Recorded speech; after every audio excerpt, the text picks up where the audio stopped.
Si vous avez des questions, le temps est déjà avancé. Vous posez vos questions, le frère va prendre le temps pour vous éclairer. Si vous êtes là aussi pour venir en contradiction, c'est-à-dire faire un débat, automatiquement vous donnez le thème.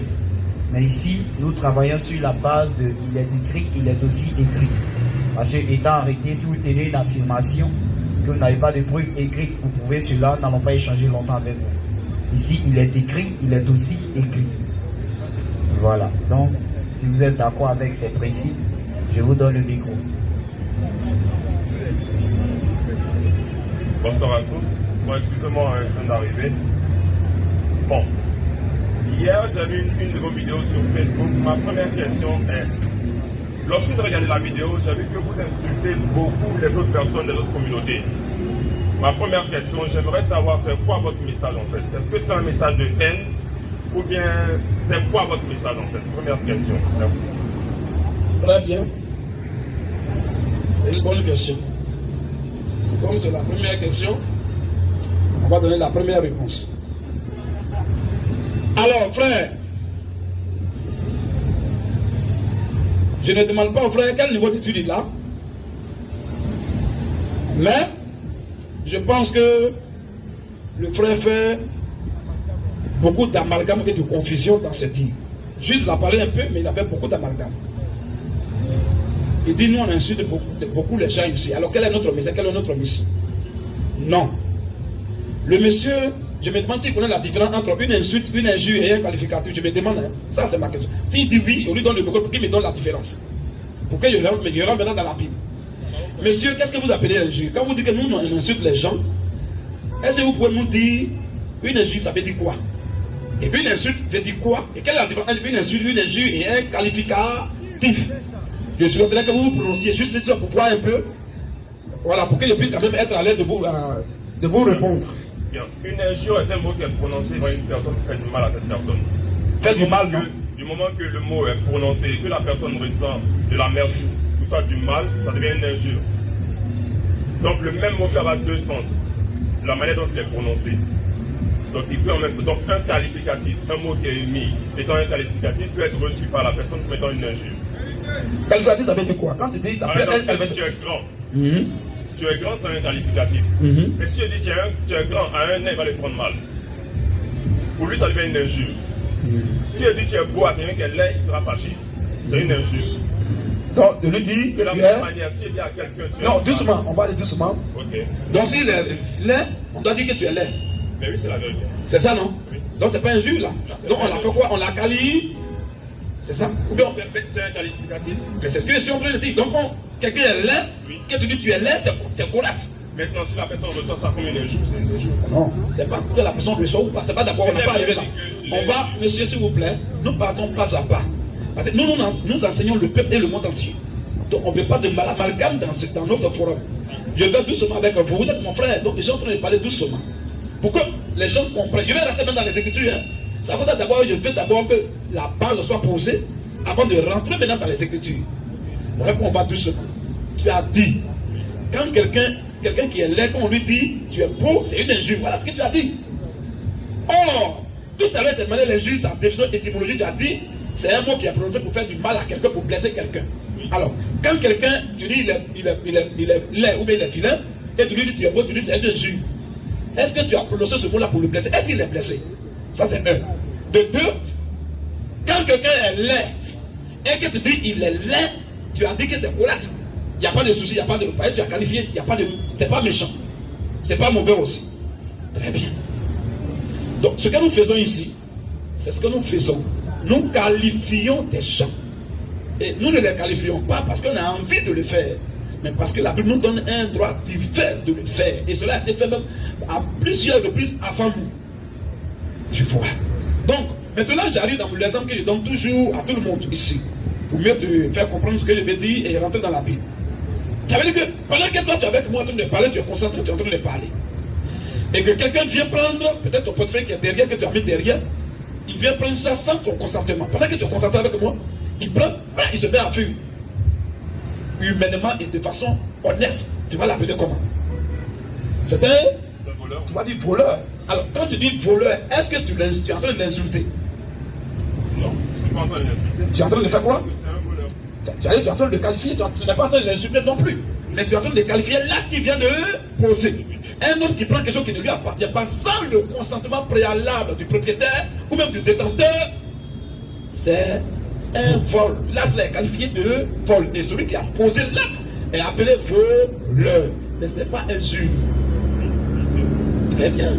Alors, si tu as maintenant compris ça, ces petites différences, on va rentrer dans les études, on va voir que nous ici, nous n'avons jamais insulté les gens. Ni injurié encore, tu crois. Mais nous qualifions les gens. Et c'est ce que nous faisons. Voilà pourquoi tu dis voleur là. Tu ne vas jamais le voir, il va s'arrêter, il va dire, mais pourquoi tu m'appelles voleur? Il va fuir. Pourquoi? Parce que tu as mis sa nature en nu. Parce que tu l'as découvert, maintenant il va fuir. Il dit, bah, pourquoi tu m'insultes là? Il ne dit pas ça. Tu vois. Donc lui-même, il reconnaît que ce qu'il a fait est mauvais. Et quand on le dénonce, il fuit. Très bien. On va d'abord prendre la première partie là. Pour rentrer dans les Écritures et pour voir ce que nous faisons, si c'est mauvais ou bien si c'est bon. Shalom, frère. Alors, frère. Éphésiens 5, verset 10. Éphésiens 5, verset 10. Et examinez. Et on me prépare aussi Matthieu. Il y a Matthieu 3, 11. Il y a Matthieu chapitre 23 aussi, verset 33 à 34. On va lire quelques versets. Vas-y, frère. Éphésiens 5, à partir du verset 10. Oui. Examinez. Oui. Ce qui est agréable au Seigneur. Vas-y, frère. Examinez. Oui. Ce qui est agréable au Seigneur. Examinez, vérifiez les choses. Ce qui est agréable au Seigneur. Et ne prenez point part. Et ne prenez point part aux œuvres infructueuses des ténèbres. Aux œuvres infructueuses des ténèbres. Mais on doit faire quoi de ces œuvres-là? Mais plutôt, condamnez-les. Embrassez-les. Condamnez-les. Associez-vous à ça. Condamnez-les. Ou bien caressez-les, dolotez-les. Condamnez-les. Dieu dit, ce qui est anti-biblique que les gens enseignent, il faut condamner ça. Car il est honteux de dire. Il est honteux même de dire ce qu'ils font en secret. Tu vois. Ça c'est un verset, on appelle ça un verset tabouret. Verset standard. C'est sur ce verset qu'on va maintenant faire sortir au moins 3 ou 4 versets. Pour montrer effectivement très peut-être ce que nous disons ici. Donc voici. Dieu dit de condamner. Il dit quoi? Monsieur. Comme ici on peut répondre, vous vous calmez. Quand je vais finir, vous aurez droit au micro pour dire, si vous voulez contredire ce que j'ai dit, c'est votre plein droit. Si vous voulez aller contre ça, peu importe. Si vous voulez dire, en tout cas là j'ai compris, c'est votre droit aussi. On ne peut pas vous canaliser ici. Vous êtes libre de dire ce que vous pensez, selon votre nature. Mais seulement, nous on dit ici ce qui est écrit. Et de surcroît, comme le frère l'a dit tout à l'heure, si vous êtes d'accord avec les principes selon lesquels, quand vous allez dire telle chose, il faut que vous ayez les arguments écrits. Vous justifiez vos dits, pas dans la tête seulement. Il a dit ça, vous avez dit oui, vous êtes d'accord. Vous avez pris le micro. Alors quand je vais finir de donner au moins 2-3 versets, de ce que nous faisons, je vous ramène le micro, vous allez prendre aussi pour parler aussi. Et quand vous allez parler, il faut que vous fassiez un effort pour nous dire au moins ce que vous allez dire là. Vous montrer au moins, on va lire, vérifier pour voir si c'est vos émotions ou bien si c'est la parole de Dieu. Mais ici, il est écrit, il est aussi écrit. Clair. Calmez-vous, restez serein. Alors frère, vas-y. Luc 13. Oui. Verset 31. Vas-y, bon, on va aller d'abord ici. Vas-y, il y a deux frères. Isaïe 57, verset 4. On va d'abord dans l'Ancien Testament. Parce qu'il y a Ancien, il y a Nouveau. Il peut dire après, non, ça c'est le Nouveau Testament. Donc on va aller dans les deux testaments. Vas-y, frère. Isaïe 57, verset 4. Oui. De qui vous moquez-vous? De qui vous moquez-vous? Contre qui? Contre qui? Ouvrez-vous une large bouche. Ouvrez-vous une large bouche. Une large bouche. Ça là, tu vas dire ça à quelqu'un ici, il va dire tu m'insultes. Exactement. Voilà ça. Ça c'est Dieu même qui parle. Dieu lui-même. Personne ne peut dire que tu as insulté quelqu'un ici. Vous voyez? Oh, tu ne peux pas dire à quelqu'un, tu vas monter le monde, dit gueule. Gueule ça, ta gueule, ou bien ta bouche, ou bien ta grosse bouche. Mais Dieu l'a dit ici. Est-ce qu'on peut dire que tu as insulté les gens ici? Question. Dieu qualifiait des choses, des actes et des gens qu'il qualifiait. Donc aussi longtemps que c'est un qualificatif à l'égard de quelqu'un, frère, qui est même conscient que vraiment il fait ça, il n'y a pas d'injure. Ça c'est un. Deuxième verset, frère. Matthieu 23. Oui. À partir du verset Jean-Baptiste, 23. Matthieu 3 aussi, rapidement. Matthieu 11, je pense bien. Verset 3. Vas-y, frère. Matthieu 23 à partir du verset 23. Oui. Malheur à vous. Malheur à vous. Scribes et pharisiens hypocrites. Il y a 3 hommes de tête qui est venu pour nous aider rapidement. Luc aussi, tu prends Luc 11. Vas-y, frère. Malheur à vous. Malheur à vous. Scribes et pharisiens. Scribes, c'était les religieux. Ce n'étaient pas des esprits, c'était des religieux, des gens qui adoraient Dieu déjà. Les scribes, les pharisiens, les zélotes, les sadduciens, les hérodiens, les élyséens, tout cela, c'était les adorateurs aussi. C'est à eux que Jésus parle. Il dit quoi? Malheur à vous. Vous êtes maudits. Scribes et pharisiens. Scribes et pharisiens. Hypocrites. Vous êtes aussi hypocrites. Au verset 24. Oui. Conducteurs aveugles. Conducteurs aveugles. Conducteurs aveugles. Au verset 25. Oh, leurs yeux là, ils ne t'entendaient pas comme ça. Ils voyaient bien, comme toi et moi. Mais il a dit aveugle. Ils n'ont pas pris en bas. Frère, vas-y. Au verset 25. Oui. Malheur à vous. Vous êtes maudits. Scribes et pharisiens. Vous les religieux, vous êtes maudits. Vous êtes aussi hypocrites. Au verset 26. Oui. Pharisiens aveugles. Pharisiens aveugles. Oui. Au verset 27. C'est-à-dire que c'est tout un chapitre où il qualifiait des chants. Malheur à Et vous. ce n'est pas des mots pour doloter. On dit tu es maudit, est-ce que on te fait du cadeau? C'est pas cadeau. Vas-y frère. Au verset 27. Oui. Malheur à vous. Malheur à vous. Scribes et pharisiens hypocrites. Oui. Au verset 29. Oui. Malheur à vous. Malheur encore à vous. Scribes et pharisiens hypocrites. Il ne parlait même pas des païens, il parle de ceux qui adoraient déjà Dieu, qui étaient pieux déjà devant Dieu et qui marchaient bien. C'est à ceux-là qu'il s'adresse là. Vas-y frère. 33. Oui. Serpent. Voilà. C'est-à-dire que tu vois que ça monte un peu maintenant. Il dit quoi? Serpent. Si moi je te dis ça, c'est-à-dire qu'il t'insulte. Si tu as entendu ça ici, on a dit il y a des gens qui sont serpents, il y a des gens même qui sont les animaux. Selon les Écritures, tu vas dire qu'on insulte. Or, tu ne peux pas aussi dire que Jésus a insulté les gens. Voilà. Donc ça veut dire que si Jésus n'a jamais insulté et qu'il n'a jamais péché, parce qu'une injuste c'est un péché. Si on dit qu'il n'a jamais péché, il n'a jamais insulté aussi. Alors, ça veut dire que quand il est en train de dire ici maudit et serpent, hypocrite, aveugle, ça veut dire qu'il est en train de qualifier des gens. Il ne les insultait pas, mais il les qualifiait. Mais un homme qui dit il faut baptiser un bébé. Hein? Un homme qui dit il faut baptiser un bébé, frère, c'est un aveugle, c'est un maudit, clair. C'est un hypocrite, c'est un menteur, c'est un blasphémateur, parce que cela est anti-biblique. Un homme qui ment sur Dieu, quel respect on doit lui accorder? Un homme qui ment sur Dieu. Dieu n'a jamais dit de baptiser un bébé, eux ils baptisent le bébé. Et tu veux qu'on a s'asseoir comme ça. Tu vas dire, mais tu es un menteur, mon monsieur. Vous êtes menteur, monsieur, vous êtes maudit. Un homme, ça veut dire qu'il ne faut pas ajouter, il ne faut pas retrancher. Celui qui ajoute, il est maudit. Celui qui retranche, il est maudit. Là, lui dit, il faut baptiser bébé. Pendant que c'est même pas écrit dans les Écritures. Voilà. Il est maudit, mais il est béni. Question. Quand tu veux qu'il soit hypocrite à lui pour dire, non, tu es béni. Tu vas lui dire que tu es un maudit. Parce qu'il a fait ce que tu n'as pas dit. Il est maudit. C'est un hypocrite, c'est un aveugle. Il est maudit. Donc, nous disons, quand tu fais quelque chose qui n'est pas de Dieu, tu es un maudit. Ça, c'est-à-dire que tu es plus que maudit même. Parce que tu peux mentir sur moi. Ou même, moi, tu peux faire parler à moi. Je peux dire, ah mon frère, je te pardonne, c'est bon. Mais tu mens sur Dieu. Qui va intercéder pour toi maintenant? Qui va te pardonner? Dieu va quitter nous pendant ton monde, tu vas sur les pieds, tu mens. Voilà. Faire ce qui n'est pas dans la Bible, c'est la malédiction. Ça, c'est selon ce que la Bible a dit. Hein.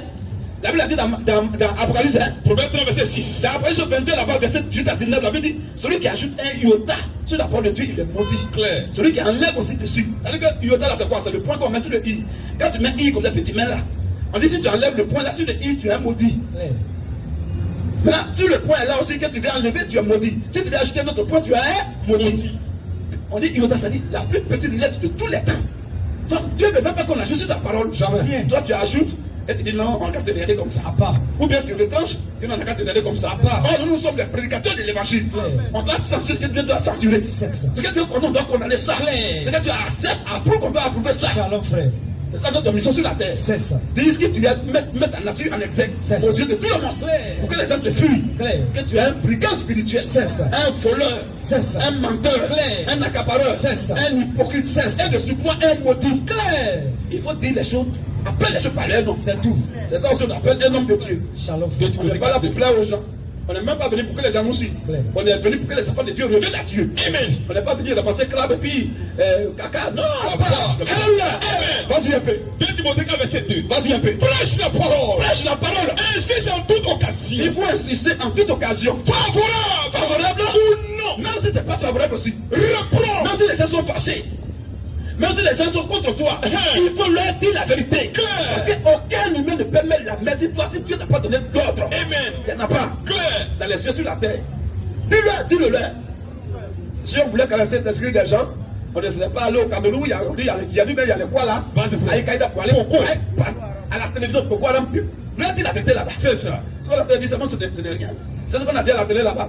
Journaliste, je j'étais choqué. Je lui ai dit, c'est monsieur. Si je vous dis, je prie de mon dos parce que je suis un menteur. Alléluia. Continue un peu. Prêche la parole. Prêche la parole. Insiste en toute occasion. Il faut insister en toute occasion. Favorable. Favorable ou non. C'est que les gens sont d'accord, ils sont contents. Dis-leur la vérité. Ils sont aussi fâchés. Dis-leur la vérité. Amen. Vas-y. Reprends. Censure. Alors, il a dit, je pense que le monsieur connaît la différence de censurer et puis de reprendre. Vas-y, frère. Quand il faut censurer, ça veut dire quoi? Il faut interdire cela. On doit interdire ça. Quand cette chanson a été censurée par l'État, et que la chanson ne doit pas sortir. Alors, quelqu'un qui fait des choses, on doit condamner ça. C'est ça. Et en condamnant, même, on vous fait du bien. Amen. Là, vous allez voir que ceux qui vous conduisent là, c'est des menteurs. Mais si nous, on se tait, qui va vous aider? Nous, on est la lumière, on va se taire. Qui va vous aider? Question. Alors, Luc 11 et puis Luc 13. Luc 11, verset 37. Vas-y un peu. Pendant que Jésus parlait, Très bien. Jésus même, il va. Encore, c'est le modèle parfait qui est là. Quand il parle, nous tous on se tait. Il dit quoi? pendant que Jésus parlait, Pendant que Jésus est en train de prêcher, un pharisien le priait de dîner chez lui. un religieux, comme un catholique ou un musulman, est tellement fier. Il dit, non, on doit être je suis fier. Alors viens, on va manger ensemble.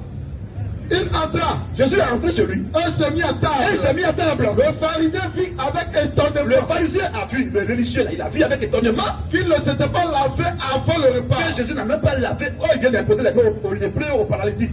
Donc, la raison humaine aurait voulu, la logique humaine aurait voulu qu'il lave quand même la main. Mais il n'a même pas fait ça, il commence à manger. Et le pharisien est étonné, il regarde son visage. Mais le Seigneur lui dit, Mais le Seigneur reprend maintenant. vous pharisiens, Toi, pharisien, vous pharisiens, bon, et tous ne sont pas invités, c'est un seul qui t'a invité. Alors, il faut régler ton problème avec lui. Pourquoi à partir de lui, tu veux mentir toute la communauté?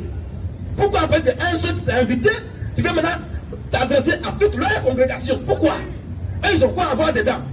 Vas-y un peu. vous pharisiens, Vous, pharisiens, vous nettoyez le dehors de la coupe. est-ce qu'ils connaissent ce qu'on appelle? Est-ce qu'ils connaissent même cette coupe-là? Question, Est-ce qu'ils connaissent aussi le dehors, ça veut dire quoi? Question. Est-ce qu'ils comprennent ça? question. Parce que c'est ça les gens ils font, les religieux c'est ce qu'ils font. Ils viennent par bonne apparence. Non frère, aimons-nous les uns les autres. Frère, il ne faut pas insulter ton frère. Frère, quand tu mets, il faut donner à ton voisin. Ça c'est le religieux qui fait ça.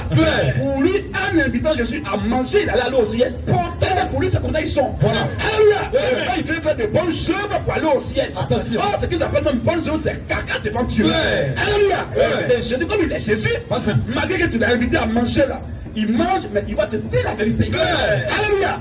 Il dit quoi? Vous pharisiens, Vous les pharisiens, les hypocrites là, vous nettoyez le dehors de la coupe vous nettoyez le dehors de la coupe et du plat. vous faites bonne apparence. Et à Vous l'intérieur, faites des tombeaux blancs. Tu vois un tombeau là, faut voir au village. Même on est allé tout récemment. Ils ont construit bien comme ça, il y a fleurs dessus. On peut même dormir. Mais ils ont mis carreaux même dessus. Ils ont mis carreaux bien. Mais le temple qui a moi c'était un riche. Ils ont bien mis carreaux. Il dit, frère, tu peux aller dormir là-bas. Et tu seras fier, tu seras mal habillé. Comme maison. Pourtant, il faut ouvrir maintenant. Tu vas voir ce qu'il y a à l'intérieur. C'est comme ça que Jésus traitait les religieux là-dessus. C'est pourquoi il leur parlait. Il faisait des tombeaux blanchis qui paraissent bien comme ça à l'extérieur, mais à l'intérieur, c'est plein de pourriture et d'ossements desséchés. Ça va, les religieux sont. C'est vrai, ils veulent parler bien devant les gens. Non. Quand il passe là, il ne peut pas tuer mon chien. Mais quand il ouvre sa bouche là, il envoie des milliards en enfer. Voilà les maudits.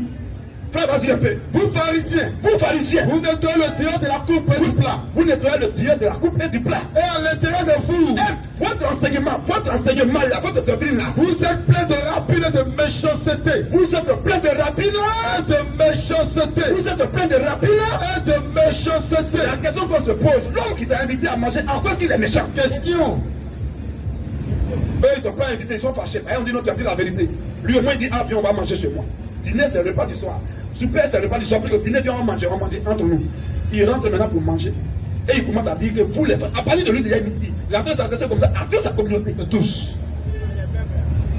Vous nettoyez le Dieu de la coupe, vous paraissez bon devant les hommes, apparemment. Oh, Dieu connaît votre cœur. Vous êtes des gens maudits, méchants. Vous n'avez pas la vérité de Dieu en vous. Un homme qui a la vérité de Dieu en lui, il ne peut pas venir me dire, mais pourquoi vous dites? Non, non, non, non. Ce qu'ils disent là est vrai ou bien c'est faux? Question. C'est là que Dieu attend tout le monde. Claire. Puis après la maison, il a dit la chose. Mais est-ce qu'il dit là, c'est vrai ou bien c'est faux? C'est conforme aux Écritures, bien c'est anti-biblique. Si c'est anti-biblique, si tu es de Dieu, qu'un homme dit ce qui est biblique, tu dois l'encourager. Ça, c'est comme ça un enfant de Dieu. C'est ça. Alléluia. Amen. Et c'est comme ça qu'un faisait. Tu vas voir ton exemple dans la Bible. Là. Il est ici aussi. On va voir tout à l'heure. Continue un peu. Vous êtes plein de rapines et de méchanceté. Oui. Insensé. Bon, tout ce qu'il est en train de dire là, vous pensez, c'est pas injure. Oh, nous, on n'a même pas encore dit tout ça là ici encore. Il parle d'insensé, maudit, plein de rapines, méchanceté, hypocrisie, aveu. Tout ça, il a déjà dit ça. Jésus qui n'a jamais péché. C'est-à-dire que tous ces mots-là ne font pas partie du péché. Frère, continue un peu. Insensé. Insensé. Celui qui a fait le dehors. Celui qui a fait le dehors là. N'a-t-il pas fait aussi le dedans? Celui qui a fait votre corps. Est-ce que c'est pas lui le même qui a fait votre âme à l'intérieur? Donnez plutôt le monde. Donnez plutôt le monde. Ce qui est dedans. C'est votre enseignement que vous devez arranger. C'est votre prédication qui doit être pure. C'est ce qui sort de vous qui doit être conforme d'abord aux Écritures. C'est ça que Jésus parle. Clair. Il s'en fout de l'apparence. Vas-y un peu. Donnez plutôt le monde. Oui. Ce qui est dedans. Vas-y un peu. Et voici. Et voici. Toutes choses seront plus pour vous. Au verset 45. Verset 45. Je ne suis pas contre le frère, mais je suis en train de parler de l'esprit. Maintenant, ce qu'il a dit, c'est pas mauvais. C'est une remarque qu'il a faite, mais une remarque qu'il a faite de façon gauchiste. Voilà pourquoi il faut redresser les choses. Maintenant, ce qu'il dit, c'est pas mauvais. Mais on va quelque part. Il y a quelqu'un aussi qui était avant lui, qui a vu Jésus en train de dire insensé, méchant. Vous êtes méchant. Vous êtes plein de rapines. Insensé. Matthieu 3. Il vient un peu. Hypocrite. Quand l'homme était en train de dire ça, il y a un aussi qui était là. Il était meurtri. Ça lui a fait mal. Il dit, mais pourquoi Jésus parle comme ça? Voilà. Donc il va venir faire la remarque à Jésus. Et on va voir Jésus maintenant. Il va dire, non, c'est pas de vous je parle. C'est lui là qui m'a provoqué. Jésus va s'excuser. Il dit, non, pardon, c'est pas toi. Il dit quoi? Vas-y, Verset 45. Oui. Un des docteurs de la loi. Nous, on avait affaire maintenant même aux gens représentants. Jésus en sortant, il était confronté à des docteurs de la loi. Ouais. Des gens qui ont doctorat en théologie. C'est ça. C'est pas n'importe qui. Les caïfs, les camaliels, les nicodèmes. Ceux-là, c'est eux qui venaient affronter Jésus. C'est ça. Les guides religieux. D'abord, il est maté, il ne s'amusait pas avec eux là. Connaissez la loi. Ils connaissent la loi, ils connaissent la parole de Dieu. Et il dit quoi? Un des docteurs de la loi. Voilà. Un des docteurs de la loi. Pris la parole. Comme Jésus est en train de mater son gars que tu es insensé, rempli de méchanceté, de rapine, fou, hypocrite. Quand il est en train de dire tout ça, en même temps, il y a un qui a entendu les propos de Jésus, il était choqué. Il est venu faire reproche à Jésus. Il dit quoi? Pris la parole et lui Il dit. y a un des docteurs de la loi qui a pris la parole et qui a dit, Maître, il n'a même pas insulté, il dit, pardon, maître enseignant. Oui. en parlant de la sorte, Tous les mots que tu emploies sur le frère là, quand tu parles comme ça là, c'est aussi nous que tu outrages. c'est aussi nous que tu offenses. C'est aussi nous que tu insultes. Et Jésus répondit. Outragé. Lui, il pensait que c'était outrage. Il pensait que c'était injure, comme toi tu pensais là. C'est ce qu'il a pensé. Quand tu m'outrages, tu m'offenses, tu me blesses, tu me choques, tu m'insultes. C'est ça. C'est ce qu'il était en train de dire. C'est qu'on lui, il a compris. Hein. Il a regardé les mots là, il n'a pas compris le sens. Alors, Et Jésus répondit. Jésus va dire non, mon frère, c'est pas toi. Il dit quoi? Malheur à vous aussi, Malheur à vous aussi. docteur de la loi. Toi aussi, tu es bien maudit. C'est ça. Tu es maudit. Là, c'est le maudit qui vient défendre les gens qui sont maudits. Claire. Alléluia. Ouais. Un béni doit défendre un béni. Claire. Un maudit doit défendre un maudit. Claire. Si tu étais béni, tu n'avais pas venu te mettre là pour dire non, pourquoi il fait ça? C'est ça. Ça fait que moi, il ne fait rien de mauvais. Claire. Donc, ce qu'il fait là, tu viens dire que c'est mauvais. Tu vois. Donc, c'est l'homme qui n'a pas compris. Mais en réalité, dedans, il n'y a pas d'injure là-bas, c'était que des qualificatifs. Il mettait en excès la nature réelle, selon les Écritures. Shalom, frère. Alors, 1 Pierre 2, 1 Pierre 2. pour ne pas que le frère dise que non, ça c'est Jésus, il a le droit de faire ça. Non. Si c'est Jésus, là c'est Jésus. Il va dire, ah c'est Jésus. Mais frère, tu dois même lire l'autre aussi, Luc 11 bas. 31 là aussi c'est important. Luc 13, 31 plutôt. Oui, oui, prépare ça rapidement. Verset 3. Parce qu'il faut que, comme nous sommes en train d'enseigner, il faut profiter au moins, donner au maximum d'arguments, et après pour qu'il sache qu'on a été gentil et généreux avec lui. On va dire non, c'est un seul verset à donner. Ça c'est Jésus qui parle. Est-ce que toi tu es Jésus? Mais on va voir un peu. Luc 13. Oui. Verset 31. Vas-y vite. Ce même jour, Ce même jour, quelques pharisiens firent lui dire. quelques pharisiens viennent lui dire, Va-t'en, va-t'en, parte ici, il faut quitter ici. car Hérode veut te tuer. Hérode, c'est comme, en autre temps, c'est comme Alassane. Parce que c'était le roi en Israël, comme président. À l'autre temps, c'était l'affaire des rois. Maintenant, c'est Hérode le roi, donc le président là, qui dit aux gens, allez dire à Jésus, n'a qu'à arrêter de faire ça. Prédicateur n'a qu'à arrêter ça. Alors, Il leur répondit. Jésus ne pas maintenant. Allez, Allez lui dire, il vous a fait la commission, non? Retournez lui faire aussi, moi, ma commission. allez, Allez, et dites à ce renard, dites à ce joli garçon, ce renard, non, à ce joli roi, ce renard, non, à ce beau gosse. Ce renard. Non, dites à ce gentil roi. Ce renard. Renard, c'est un animal. Donc, il a fait maintenant de l'animaliser. Dites à ce renard. Que je ne bouge pas, je vais prêcher ici. Bon, ça là. Si moi, j'appelle quelqu'un renard, tout à l'heure, ils vont dire j'insulte. Si j'appelle quelqu'un chien, ils vont dire j'insulte. Si j'appelle quelqu'un tu es maudit, ils vont dire il insulte les gens. Si il dit que tu es aveugle, ils vont dire j'insulte. Mais vous ne pouvez pas aussi dire que Jésus a insulté. Oh, il a appelé les gens les animaux. Il a appelé le roi là, animal. C'est comme président, tu parles et puis tu dis, va dire à ce chien là. C'est ce que Jésus disait là. C'est ce que nous on n'a rien fait encore. Ce qu'on a fait, c'est d'abord un peu là. Si Dieu nous donne la faute, peut-être qu'on va aller. Ça c'est au moins 5 degrés, on va faire 10 degrés. 5 degrés déjà, tu es traumatisé. Alors frère, vas-y là-bas. Matthieu 3, verset 7. Oui. Mais, voyant venir à son baptême beaucoup de pharisiens. Voyant venir à son baptême. Oh, il faut prêcher. Les gens n'ont qu'à croire, ils vont se faire baptiser. Jean-Baptiste prêche. Les gens ont cru. Alors, ils sont venus à son baptême, ils sont nombreux. Alors, voyant venir à son baptême, quand Jean-Baptiste a vu venir à son baptême, beaucoup de pharisiens, beaucoup de religieux, et de sadducéens, de musulmans et de catholiques, il leur dit, race de vipères. Race de quoi? Vipères. Race de jolis garçons. Vipères. Race de beaux garçons. Vipères. Il dit quoi? Race de vipères. Race de vipères. Petit, tu fais ça, ils vont t'attraper pour t'attacher ici. Hein. Claire.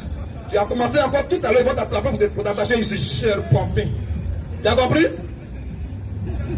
Les gens qui sont un peu. Tu es au courant, tu sais. Tout à l'heure, tu allais être attaché là, tout à l'heure. Toujours. Alléluia! Alors, reprends mon verset, frère. Matthieu 3, verset 7. Oui. Mais, voyant venir à son baptême, beaucoup de pharisiens. Ce n'est pas des païens, c'était des gens déjà qui avaient la crainte de Dieu. Quand on dit les pharisiens, c'est un groupe d'adorateurs.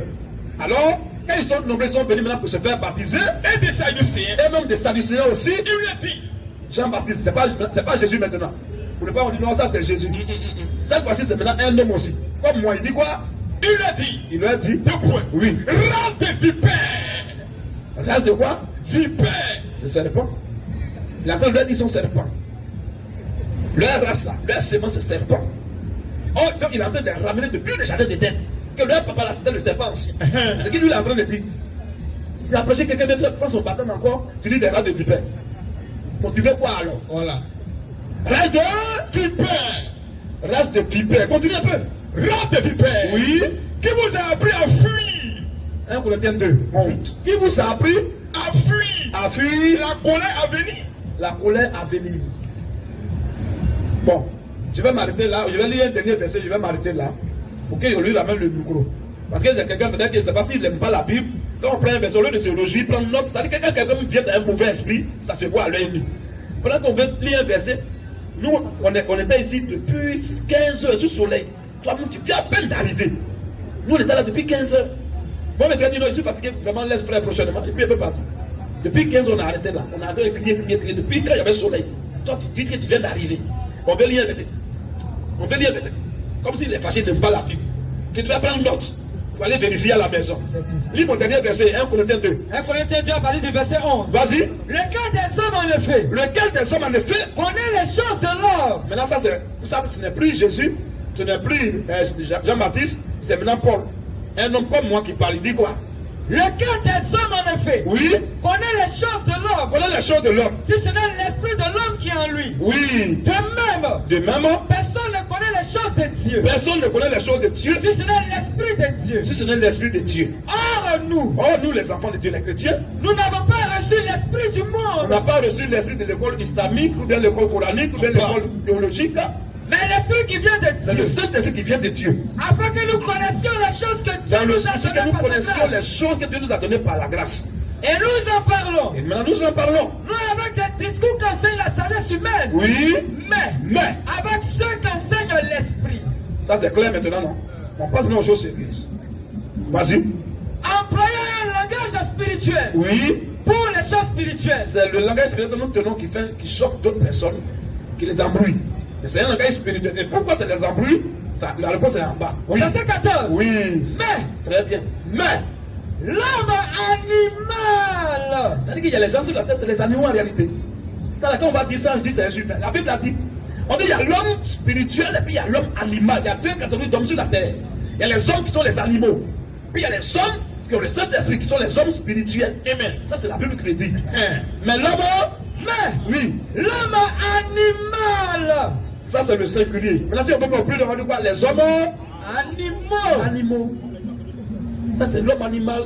Ne reçoit pas les choses de l'Esprit de Dieu. Lui ne peut pas recevoir ça. Pourquoi? Car Oui. elles sont une folie pour lui. C'est une folie pour lui. Et il ne peut le connaître. Il ne peut pas comprendre ça. Quand tu vas dire ça, il va dire non, c'est injuste. Oh, c'est pas injuste. Parce que c'est spirituellement Parce que c'est par le bien de cet esprit qu'on en juge. qu'on peut se prononcer sur la parole de Dieu. L'homme spirituel au contraire. Voilà les deux catégories d'hommes. Il y a l'homme spirituel et puis il y a l'homme animal. L'homme spirituel au contraire. Nous admettons qu'il y a les gens qui sont les animaux sur la terre. Et l'homme animal, là, on connaît ses agissements sur la parole de Dieu. Claire. Matthieu 15. On va s'arrêter là. Il va prendre la parole. Merci. Vraiment, vous parlez beaucoup. Vous parlez beaucoup. Vous en avez eu les crampes. Au final, vous n'avez pas répondu à la question. Donc, vous avez parlé pour rien. Sauf le dernier verset où il a dit il y a l'homme animal et il y a l'homme esprit. C'est normal. L'homme esprit, c'est quelqu'un qui est éveillé. L'homme animal, c'est quelqu'un qui est bête. On va dire ça très simple. C'est écrit où? Attends, doucement. Ce n'est pas une affaire de On va dire, attends, doucement. Moi, je vais prendre Bible, je vais te lire et toi, tu vas prendre ta tête pour commenter. Tu as dit que l'homme, il a dit l'homme spirituel, c'est quelqu'un qui est éveillé. Tu peux me montrer où c'est écrit ce que tu as dit là? C'est ce qui vient de dire dans le Quand on a dit l'homme spirituel est éveillé ici. Quelqu'un qui est éveillé, c'est donc tous ceux qui sont éveillés, ils sont les hommes spirituels. Tu viens d'où? Au début, vous avez parlé de mon Non, niveau d'études. on va aller plus ce matin. Avant d'arriver là, tu vas te prononcer. Moi aussi, je me prononcerai sur ça. Mais il dit, avant d'arriver là, tu as dit l'homme spirituel, c'est quelqu'un qui est. Tu as dit ça en dire devant tout le monde. Nous sommes dans un forum sérieux. Le frère t'a dit, peut-être que tu n'es pas mal de prendre le micro. Tu as dit l'homme spirituel, c'est quelqu'un qui est éveillé. Est-ce que je peux voir, pour vraiment te prendre au sérieux, c'est ce que tu dis, c'est le produit de tes imaginations, ou bien si ça vient de la Bible, ça va avoir une source, ou bien une trace. C'est écrit pour que l'homme spirituel, c'est quelqu'un qui est éveillé. Le verset que je vais donner, est-ce qu'il peut le répéter? Vas-y.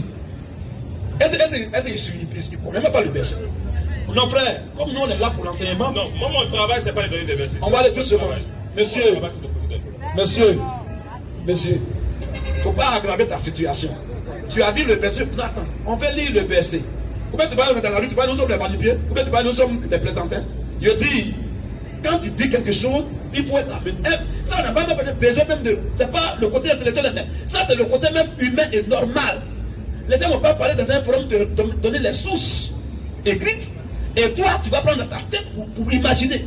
Et on donne un verset biblique. Tu es en train de te prononcer sur le verset biblique. Que l'homme spirituel, c'est quelqu'un qui est éveillé. Ça, c'est la Bible. Alors, est-ce qu'on peut voir ce que tu viens de dire là? C'est écrit où? Que l'homme spirituel est éveillé, c'est écrit où? Attendez, donc vous venez de dire que l'homme animal, c'est un homme qui a un côté animal. C'est ce que vous avez dit. C'est ce que vous avez dit. Moi, j'ai dit ça. Dans l'interprétation des versets. Moi, j'ai dit que l'homme animal, c'est un homme qui a un côté animal. C'est qui a dit ici? D'écouter pendant qu'ils ont les débats, ne pas d'écouter. Est-ce que tu es venu faire débat? Attendez, Tu es venu poser une question, tu dis débat. Même si on fait un débat, c'est entre vous et moi, mais c'est entre vous. Est-ce que tu es venu faire débat même avec moi? C'est qu'est-ce qu'on appelle débat? Poser une question, j'ai dit quoi? La question à laquelle j'ai posé, vous n'avez pas répondu. J'ai dit. Tu sais? Ma question, c'était. Tu sais, attends, je te dis quelque chose. Hein. Avant d'arriver dans ton côté intellectuel, là, ou bien niveau d'études, là, je te dis quelque chose. Tu sais, tu es un homme beaucoup arrogant et orgueilleux. Et tu n'es pas un. Jamais. Regardez d'abord quand il a parlé. Tu as vu que même, je cause à toi, c'est par respect pour la parole de Dieu. Sinon, il y a longtemps, il t'aurait chassé. Regardez comment il a parlé tout à l'heure. Quand il a fini de parler, quelqu'un au pied de qui tu es venu t'instruire. Quand tu prends le micro, même si tu dis qu'il n'a rien dit, mais est-ce que tu avais besoin de dire ici que vous avez beaucoup parlé et vous n'avez pas le temps, tu n'as rien dit? Bon, est-ce que ça, quand tu parles comme ça, la salle là, si moi il va te parler là, tu peux t'arrêter là pour me regarder comme ça. Quand tu dis que j'ai parlé beaucoup, quelqu'un qui te ramène à la Bible, je parle, je ne dis pas ce qui est dans ma tête, mais je te ramène dans la Bible. Je dis tel verset, je montre. Je dis telle chose, je montre. Et tu dis, j'ai parlé beaucoup. Et puis, comment tu as même dit ça? Tu as parlé de la manière aussi, la manière dont on dit quelque chose. Vous avez parlé beaucoup, mais en fait, vous n'avez rien dit. Est-ce que tu vois que c'est mal poli? Oui, je te dis ça. Quand il dit mal poli, c'est un respect. Hein? Il y a une manière de le vivre, et puis tu seras. Tu ne te ramènes pas comment tu vas sortir pour aller à la maison. Mais non, je viens. Hein? La Bible dit, ce que vous ne pouvez pas qu'on vous fasse là. Modérateur, laisse-moi lui, attends. La Bible dit, ce que vous voulez que les hommes fassent pour vous là, faites-le de même pour vous. Ça c'est Matthieu. C'est écrit dans la Bible. Maintenant, Si tu me dis, j'ai parlé beaucoup, je crois, mais je n'ai rien dit. Les gens te suivent, les gens t'écoutent, ils te regardent. Il dit, est-ce que c'est un respect à l'égard de quelqu'un au pied de qui tu es venu t'instruire et qui prend son temps? Parce que notre temps est parti il y a longtemps. On finit ici à 21h30, 21h45. Maintenant, on va même peut-être faire 23h maintenant. Mais comme tu es venu, on avait une vidéo à projeter. Il a dit de faire le cas stopper. Comme il le fait là, on va le prendre. Ça, c'est un respect que je t'ai accordé. Et puis, tu ne peux pas oublier de faire. Mais on te prend. Je prends verset, je parle. Tu dis que je n'ai rien dit. Bon, et maintenant, si je n'avais pas donné verset, et puis je parlais dans ma tête. Tu as même dit quoi? Je prends verset, je lis. Il dit, ah voilà ce qu'il y a écrit. Et je t'explique. Pendant au moins plus de 40-30 minutes, tu prends le micro. Vous l'avez parlé beaucoup. En fait, tu as parlé beaucoup. Mais tu n'as pas le problème. Donc, tu n'as rien dit. Je laisse ça, c'est pas grave. Fais ce que tu veux. Ce que tu as fait, il y a d'autres qui ont fait ça plus que toi dans la Bible. Et on sait ce qui fait ce genre de choses. C'est pas un problème. Alors, j'ai lu les versets, je t'ai montré que ce que nous faisons, ce sont les qualificatifs, ce n'est pas des injures. Toi, qu'est-ce que tu as dit? Maintenant, pour me montrer qu'est-ce qu'on fait là, c'est injure. Ça, c'est un. De deux, quand tu as dit que l'homme spirituel, c'est quelqu'un qui est éveillé. Est-ce qu'il peut y avoir un demi-verset qui soutient ce que tu dis? Bon. Alors, déjà, la mission de Dieu. Bon, ma question c'était quel était votre message? Et ce que vous dites. Non. Monsieur, tu n'as pas dit ça. Mon ami, ou bien quand tu parles, tu oublies ce que tu dis. Cette tête que j'ai là, c'est plus que machine. Et c'est Dieu qui m'a donné ça. Je vais te dire ce que tu as dit. Quand tu es venu, tu as dit que toi, ici, là, tu vois que quand on est ici, quand nous on prête, on insulte les gens. Tu as dit d'abord, le mot est sorti de ta bouche. Avant de parler de quel est votre message, à la fin, tu as dit ça. Tu as dit, mais je vois que vous condamnez, vous insultez les gens. Alors je vais savoir maintenant quelle est votre mission sur la terre. Donc tu as parlé d'abord de quelque chose avant de poser ta question. Tu as dit, on insulte d'abord les gens. Nous, on t'a montré qu'on n'insulte pas les gens. Quand on s'est prononcé, tu as dit, ah, vraiment, je ne savais pas ça, maintenant j'ai vu ça. Alors votre mission, d'abord quand je répondais, mais j'ai dit, peut-être que tu es là, mais ton esprit n'est pas là. J'ai dit, notre mission là, c'est de dire, quand quelqu'un est dans le faux, tu lui dis qu'il est dans le faux. Quand quelqu'un est parti d'un bébé, pendant que c'est pas, on dit qu'il est maudit. C'est notre mission de se censurer, c'est qu'on doit censurer le mensonge anti-biblique et anti-doctrinal de Jésus là. On doit reprendre ça. On doit condamner ça. Oui, c'est notre mission. Donc quand il te répondait, j'ai répondu aux deux volets de ta question. J'ai répondu que ce qu'on dit, c'est pas injuste parce que voilà ce qui est écrit dans la Bible. Maintenant, notre mission, c'est de censurer ça. Quand on voit quelqu'un qui est dans le faux, même s'ils sont beaucoup, on vous l'a dit, ils sont dans le faux. Et on s'en fout. Et il a dit, personne ne peut mettre la même chose sur un homme de Dieu si Dieu n'a pas donné le fait faire. J'ai dit ça. Et Dieu, on allait au Cameroun, on a fait la même chose. Mais tu n'étais pas là quand je parlais. J'ai plus que répondu à ta question. J'ai plus que répondu à ta question. Merci beaucoup. L'homme spirituel, il est éveillé. S'il n'y en a pas que tu as menti, reconnais que, ah vraiment, j'ai menti. Et puis on va bien te prendre au sérieux. Mais aussi longtemps que tu ne vas pas reconnaître ce que tu as dit là, tu vas me montrer où c'est écrit que l'homme spirituel est éveillé. C'est tout. Bon, comme je vous l'ai dit, les versets, c'est vous qui devez les connaître. Moi, je viens vous poser les questions. Voilà. Maintenant, ce que moi je sais, un homme de Dieu, on se base sur le verset Matthieu 19. Matthieu 29, verset 19. Matthieu 29 dans la Bible. Matthieu 28, pardon, verset 19. Où il a dit, allez et faites de toutes les nations des disciples. Vous voyez? Donc moi je me dis quoi? Ce que vous dites, vous avez dit que bon, vous condamnez ce que les autres font, vous décriez. Mais en fait, dans l'explication que vous avez, par les versets que vous avez donné, ce sont plutôt les leaders que vous devez condamner. Parce que vous devez amener le peuple de cette communauté-là à vous suivre. Donc je pense que vous faites mal en fait en disant des médisances sur le peuple. Le fait est que, moi lorsque j'ai vu la vidéo, lorsqu'on m'a vu la vidéo hier, sérieusement moi j'étais énervé. C'était une vidéo où vous avez dit les gens sont des bâtards, les catholiques sont des bâtards, les musulmans sont des chiens et tout ça. Donc moi ça m'a choqué. La vidéo je l'ai vue hier. La sagesse aurait voulu, moi-même si j'étais à ta place, bon, vraiment un bon. Si moi j'étais à ta place là, même si c'est toi qui prêches, et puis tu as dit de telles choses, et que moi je sais que ça m'a choqué, les apôtres ont fait la même chose. Frère Matthieu, quelqu'un que tu voulais lui là, ils sont pas allés dire en même temps que vous insultez les gens. Mais ils sont venus demander, mais pourquoi tu dis de tels mots? Pourquoi tu dis de telles expressions? C'est ce que tu dis, ah frère, quand on dit que les catholiques sont des bâtards là-haut, c'est écrit où? Quel verset dit qu'ils sont bâtards? Ou bien quel verset dit que ceux qui sont dans le feu sont des bâtards? Si maintenant on ne t'a pas monté dans la Bible, là tu peux dire vraiment vous n'êtes pas sérieux. Mais tu viens te dire, tu as appris ta décision dans ta tête. Et tu es venu affirmer des choses sur nous pour insulter les gens. Si tu as dit, ah, est-ce que quand tu es bâtard, est-ce que ce n'est pas injure par exemple? Ou bien est-ce que ce n'est pas une injure ça? Là on peut dire, ah, c'est injure, mais ce n'est pas injure. Mais tu as dit affirmé. Tu n'as pas posé de question. Tu as dit vous insultez des gens. Et tu as répété mais encore. Quand on dit les catholiques sont des bâtards, mais tu n'as jamais vu ça dans la Bible. Ils sont plus que bâtards même. Et la Bible a dit. Au moins tu poses question. Ah, et puis on va t'interroger. On va t'aider. Mais quand tu affirmes, c'est que tu sais sur quoi tu es assis. C'est que tu as des arguments. Oh, je vois que tu n'as même pas. Même sable, même tu n'as pas. Sable, même tu n'as pas. C'est mon père. Alors, voilà ce que les apôtres vont t'aider à faire ce que tu devais faire. Frère, vas-y, Matthieu 15. Matthieu 15, verset 12. Oui. Alors, ses disciples s'approchaient. Les disciples de Jésus se sont approchés. Et lui dit, Ils lui ont dit quoi? sais-tu que les pharisiens ont été scandalisés? Voilà. Tu as dit que tu étais fâché, tu étais scandalisé, tu étais choqué. Il dit, est-ce que tu sais que quand tu prêches là, il n'a pas dit que les guides religieux. Pourtant, tout ce que tu dis même là, tout est hors sujet. C'est écrit pour que Jésus s'apprenait uniquement aux guides religieux. Donc, quand il parlait vous, tout il parlait là, c'était seulement les guides religieux. Même Jean-Baptiste, on dit la vie, les pharisiens venaient là, son baptême, les sadducéens. On n'a pas dit les guides religieux. Tout ce que tu dis, tout est hors sujet. Poteau. Alors, continue frère. Alors, ses disciples s'approchaient. Et lui dit, sais-tu que les pharisiens ont été scandalisés des paroles qu'ils ont entendues? est-ce que tu sais que des propos là ont choqué des gens, les pharisiens? On n'a pas dit les guides, les religieux, mais ça a scandalisé les pharisiens. Il répondit, Jésus répond, toute plante oui. qui n'a pas planté mon Père Céleste Donc il attend leur répondre maintenant. Il dit, laissez-les. Toute plante que n'a pas planté mon Père Céleste sera déracinée. On pose question sur les pharisiens qui sont des humains, mais ils parlent de plantes. Voilà. Tu comprends cette métaphore-là? Frère, vas-y un peu. Laissez-les. Ce sont des aveugles. Ce sont des aveugles qui conduisent des aveugles. Peut-être que dès que Jésus ne t'est pas excusé, hein, Vas-y. il avait dit qu'est-ce qu'il disait là, c'est frère. Et il appuie encore dedans.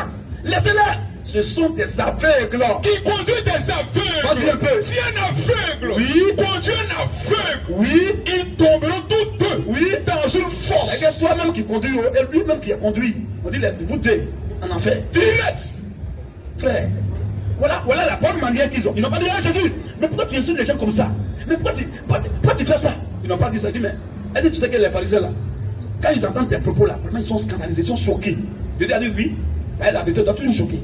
Et il allait dans le sang, en les appelant aveugles encore. Frère, toi-même là, qu'est-ce qui est d'accord avec toi depuis que tu as arrêté là? Tu es venu faire des reproches pendant que toi-même tu es pire même que ceux à qui on fait des reproches.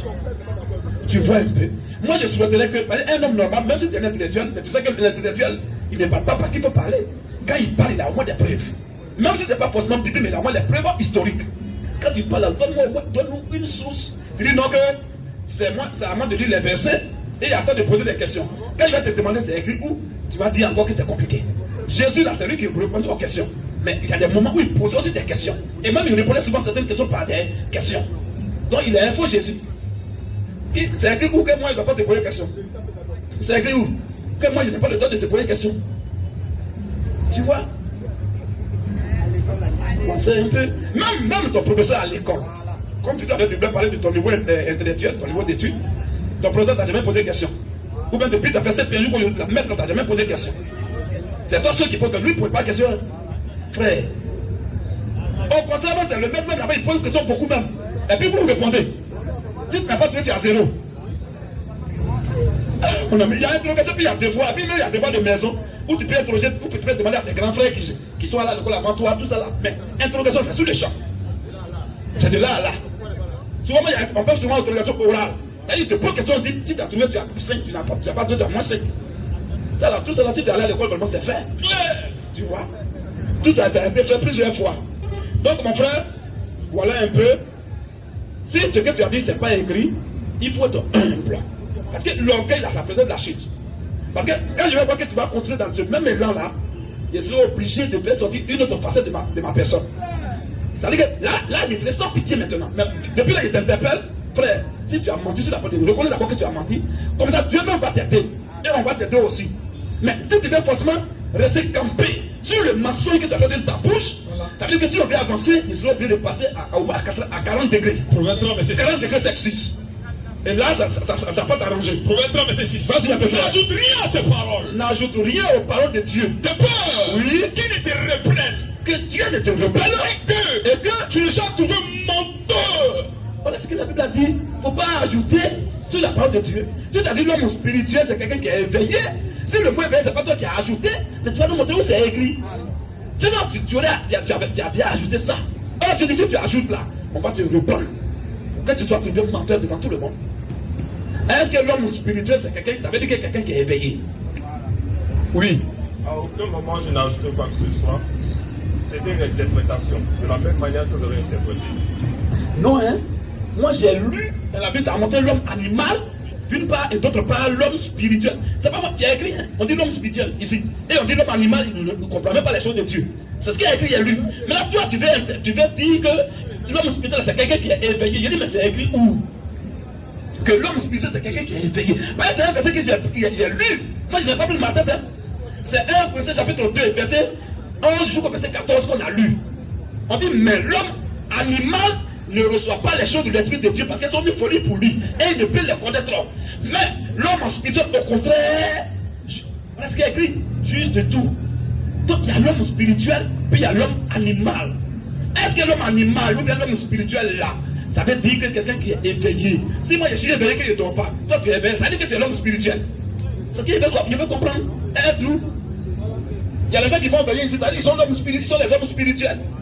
Il y a les gens qui ne dorment pas, même les vigilants ne dorment pas. Ils veillent, donc ils sont les hommes spirituels. Alors explique-nous un peu quand tu dis l'homme, c'est quelqu'un qui est éveillé là. Faut nous expliquer ça. Ça veut dire quoi? Merci. Donc, un homme spirituel, comme je le disais, c'était une interprétation que je donnais. Le micro un peu. Pardon, donc c'était une interprétation que je donnais. Lorsqu'on lit un verset, on interprète, c'est ce que vous avez fait. Vous avez interprété le verset pour expliquer ce que le verset veut dire.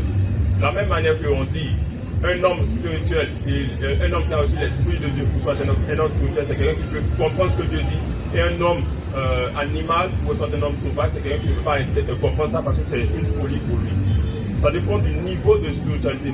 C'est comme on dit un religieux et un homme éveillé également. Bon, un homme spirituel, comme on dit. Frère, ça veut dire que toi-même, tu vas de mal en pire. Le mot, tu dis que tu as un niveau d'étude que tu voulais réguler tout à l'heure. Tu voulais dire devant les gens. Ça sent mauvais. On dit, même niveau CE1, on dit l'homme spirituel, c'est quelqu'un qui a l'esprit de Dieu. C'est quelqu'un qui a l'esprit, qu'on a dit l'homme spirituel. Et maintenant l'homme animal, c'est celui qui n'a pas l'esprit de Dieu. Toi, ton explication là, comme il n'a pas l'esprit de Dieu, là, il ne peut pas comprendre les choses de Dieu. Ça, c'est écrit. Maintenant, quand tu dis, ça veut dire que quelqu'un qui est éveillé, il a dit, mais c'est écrit où? Même si ce n'est pas dans ce verset, mais dans quel verset c'est écrit que l'homme spirituel est éveillé?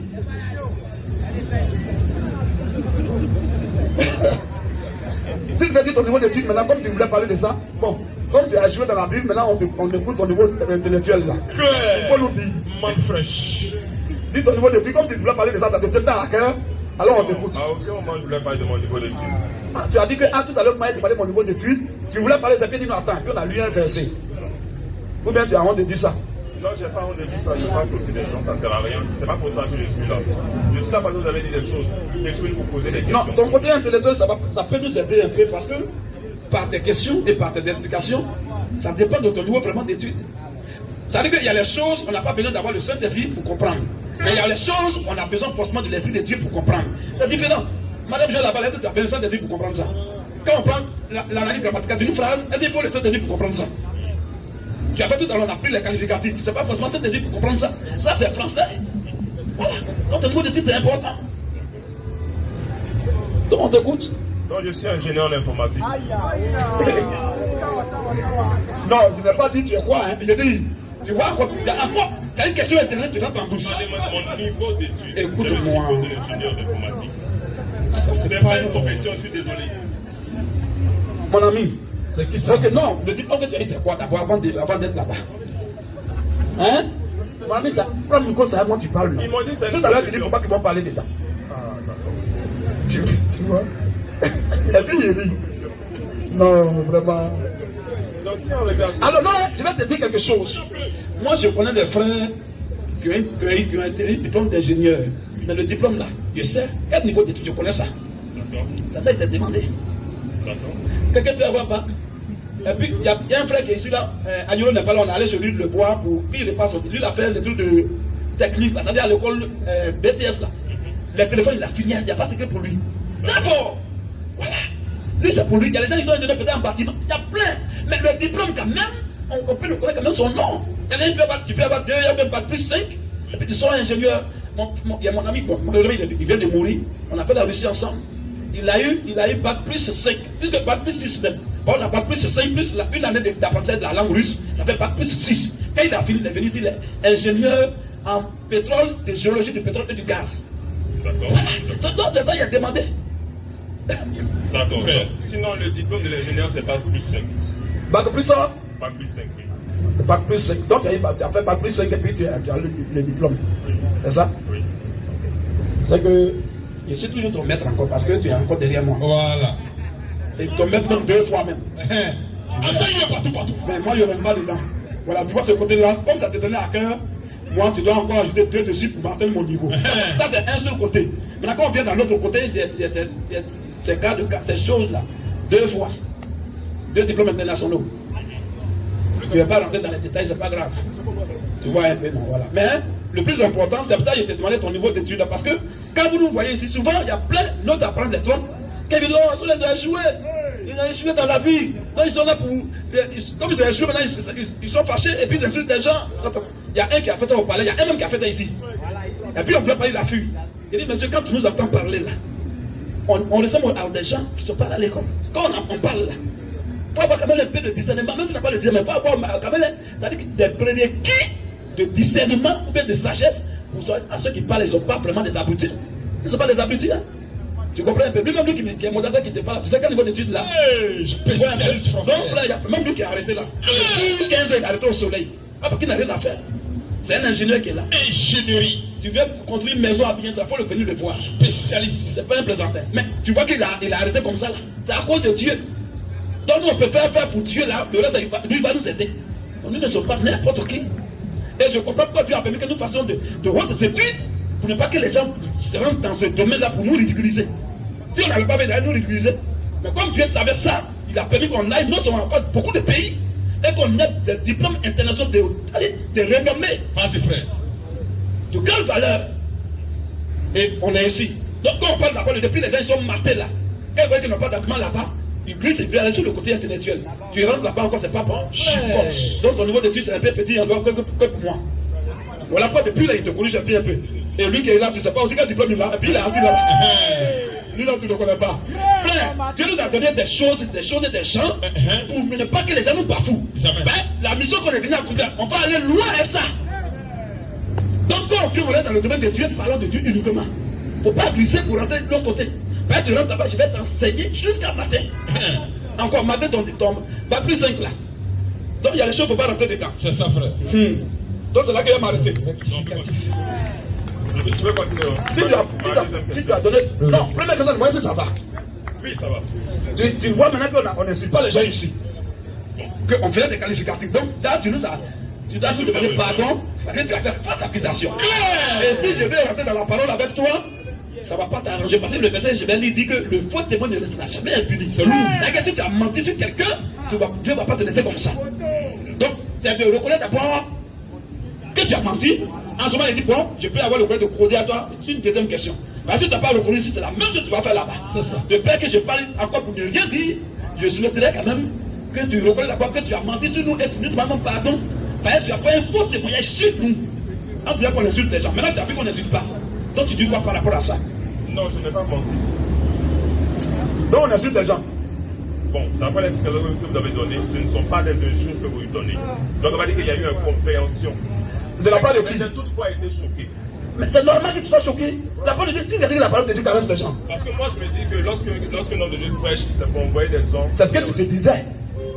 C'est ça. Voilà. C'est ce qu'on t'a fait croire avant. Maintenant, Jésus même là. Frère, faut pas faire ça. Je peux te dire, parce que je suis en train de prêcher un jour, les gens disent, mais ces paroles sont dures, c'est quoi ça? Qui peut l'écouter? Qui là? 70 personnes, même jour, l'ont abandonné.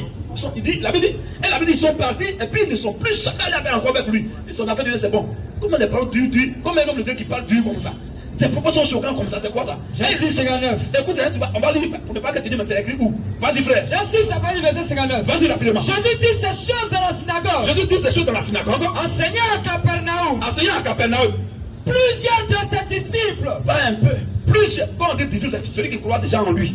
Plusieurs de ses disciples, après l'avoir entendu prêcher là, dire. C'est pas une fausse remarque, hein. Ils ont dit quoi? Cette parole est dure. Ils ont dit quoi? Cette parole tue. Non, cette parole, ça caresse les gens. Cette parole tue.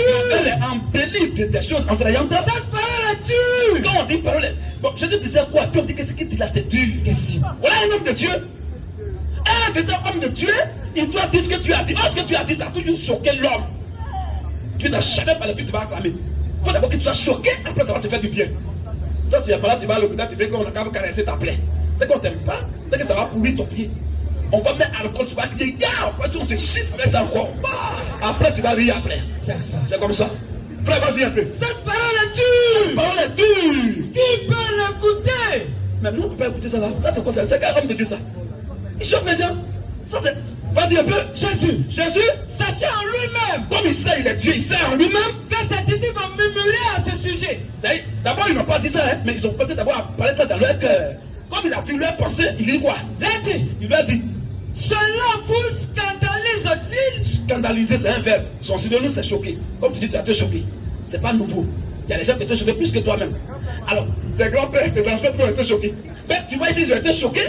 Et ils sont venus maintenant. Jésus dit quoi? Cela vous scandalise. Et il a donné. Donc ça vous choque déjà. Petit truc là déjà là. Ça vous choque. Et quand je vais monter à 20 degrés, vas-y un peu. Et si vous voyez le Fils de l'homme, et si vous voyez le Fils de l'homme, monter où il était auparavant. Donc il est en train de dire qu'il était au ciel avant de venir sur la terre. Monter où il était au. Vas-y un peu. Mais il en a parmi vous. Quelques-uns qui ne croient point. C'est-à-dire que eux là, tout ce que je vais dire là, eux ils vont aller en enfer. Vas-y un peu. Car Jésus savait dès le commencement. Commencement de quoi? Puisque Jésus parlait de Nouveau Testament, il n'avait pas encore été rédigé. Mais l'Ancien Testament était sous forme de rouleau. Où il a dit il a pris le rouleau d'Ésaïe. Donc c'était sous forme de rouleau. Maintenant, il y a un seul commencement, Dieu créa les cieux et la terre. Mais on dit, Jésus savait dès le commencement qui étaient ceux qui ne croiraient point. Et qui était celui qui le livrerait. Bon, dès le commencement de quoi? Attends que lui sait quelque chose dès le commencement. Commencement de quoi? Continue un peu. Et il ajouta. C'est pourquoi je vous ai dit. Que nul ne peut venir à moi. Si que nul ne peut venir à moi. Si cela ne lui a été donné par le Père. Si cela ne lui a été donné par moi, ma divinité, ma position supérieure. Au verset 66. Vas-y un peu. Dès ce moment précis, net. Plusieurs de ceux qui pensaient croire en lui se retiraient. Et ils ont fait quoi? Et il n'en est plus avec lui. Il dit que ces paroles choquent. Donc, eux ils disent, ils ne vont pas. Eux, ils veulent les paroles attrayantes. Les paroles mielleuses, quoi. Ils vont dire, mon frère, tu vas te marier. Viens à Jésus. Tu vas avoir visa. Viens à Jésus. Tu vas avoir compte bancaire. Viens à Jésus. Là, ils vont dire, oh, mais c'est un vrai homme de Dieu, il est puissant. Marie est la main de Dieu. Il est puissant.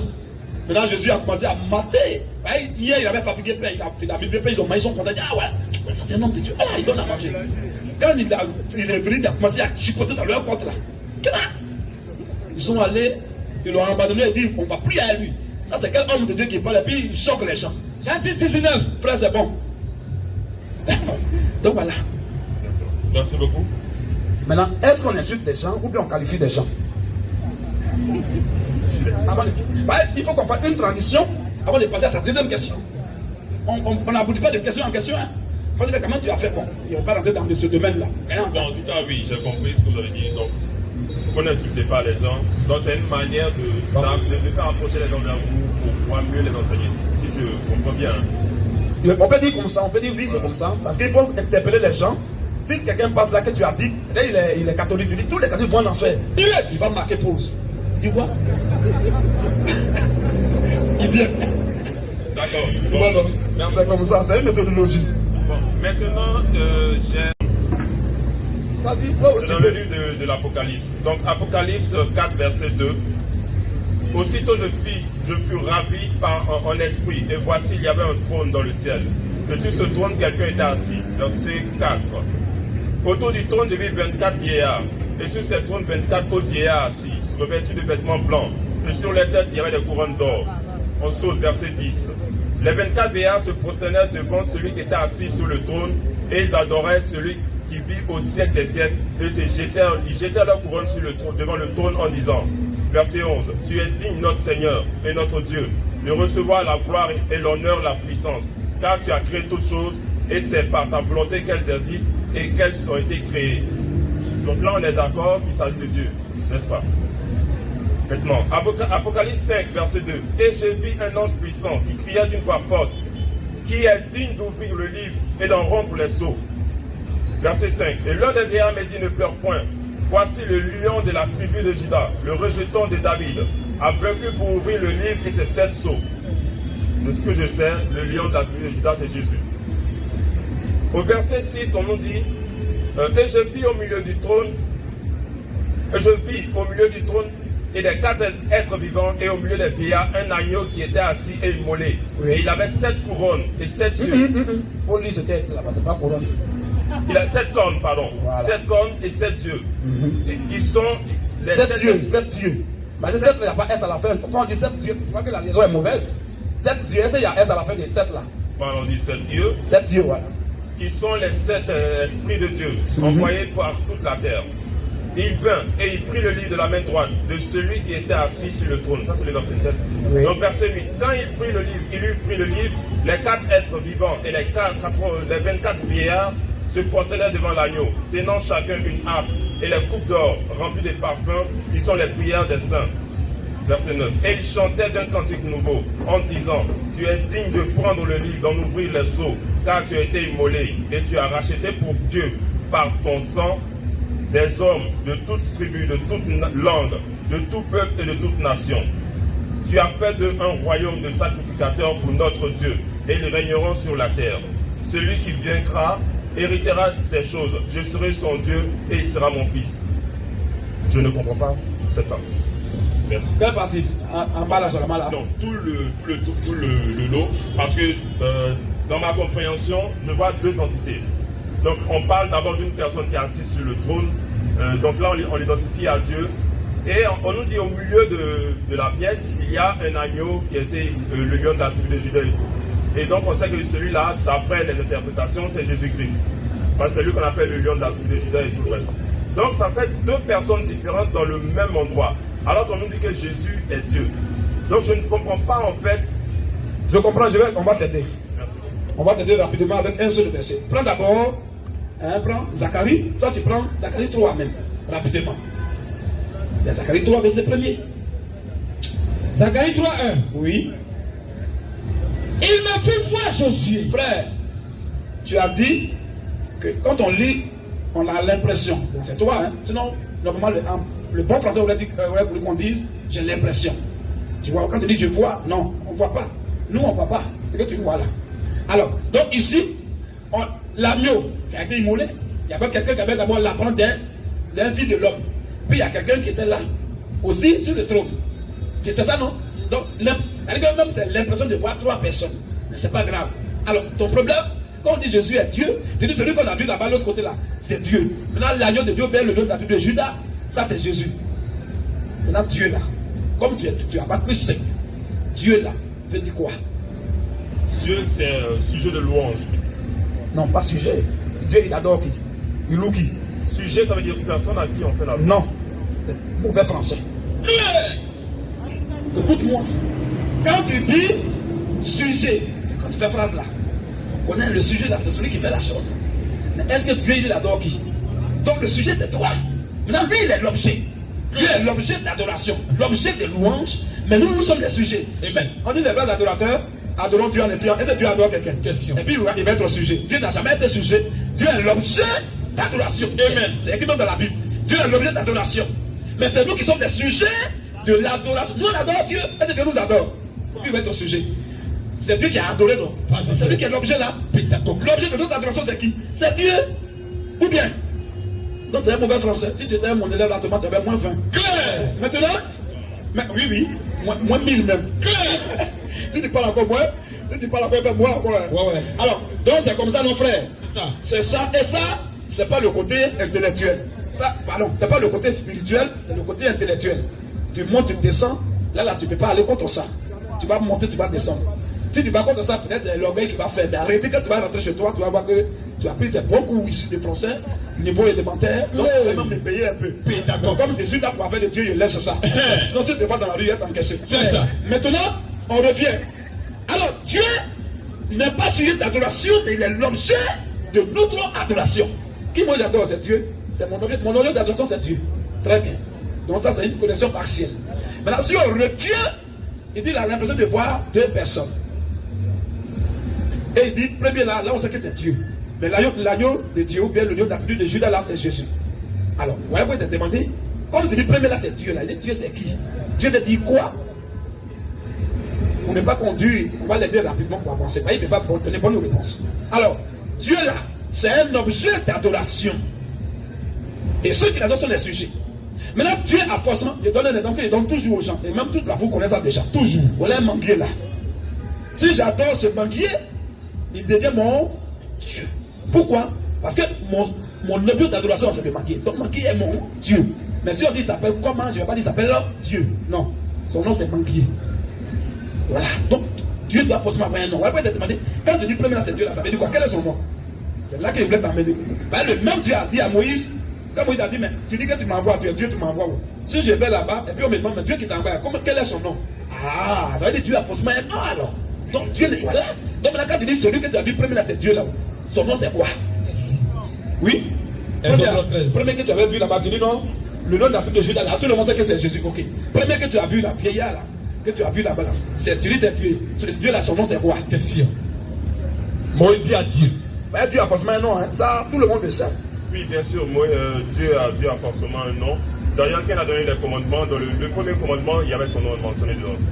Mais dans le troisième commandement, au niveau du Exode 20, verset 7. Donc, il a combien de noms alors?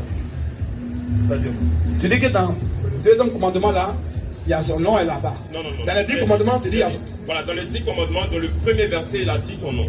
Il a dit son nom. Le premier verset. Ok. Donc c'est ce nom-là qui est révélé dans le Nouveau Testament. Non, je suis en train de répondre. Donc c'est un deuxième nom. J'ai dit. Oui. Dans le premier verset, dans les le 10 premier commandement, il a donné son nom. Maintenant, dans le troisième commandement. Lisez-moi le premier commandement là. Exode 20, oui. On va dire verset premier. Il dit quoi? Alors Dieu prononça toutes ces paroles en disant. Alors Dieu, toujours attribut. Continue un peu. Je suis l'Éternel, ton Dieu. Voilà. C'est ça? Voilà, merci. Donc, on a le troisième verset. Non, attends d'abord. On a lu d'abord ça. Oui, c'est le verset en question. Je suis l'Éternel, non? Je n'ai jamais dit que l'Éternel était le nom de Dieu. Mais tu dis quoi? J'ai dit, oui. Dans le premier commandement, il a dit son nom. Maintenant. Premier commandement, faut lire le premier commandement. Mais j'en viens. Tu n'auras point de ton Dieu devant ma face. Attends, frère, hein? Je suis en train de répondre. Vas-y. Voilà. Donc maintenant, dans le troisième commandement, il a dit, tu ne prendras point le nom de l'Éternel, ton Dieu, en vain. Tu ne prononceras pas mon nom en vain, car je ne laisserai point impuni celui qui prendra mon nom en vain. D'après ce que, d'après les recherches que j'ai effectuées, il a été mentionné que le nom a été modifié parce que si on prononçait le nom, si on laissait le nom tel qu'il était, la règle du troisième commandement allait s'appliquer. Du coup, le nom a été remplacé par Éternel, Adonai, Jéhovah. Le nom, c'était quoi? Le nom qu'ils ont modifié là, c'est quoi? C'était Esher, Aya, Esher. Frère, faut pas aggraver encore ton cas. On va dans minuit, il ne faut pas encore aggraver.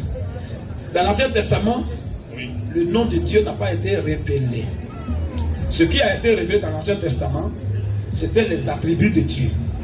Comme tu as dit tout à l'heure, El Shaddai, El Elyon. El Elyon, c'est les choses, il y a toujours un sens, il y a toujours une signification. El Elyon, c'est-à-dire le très haut.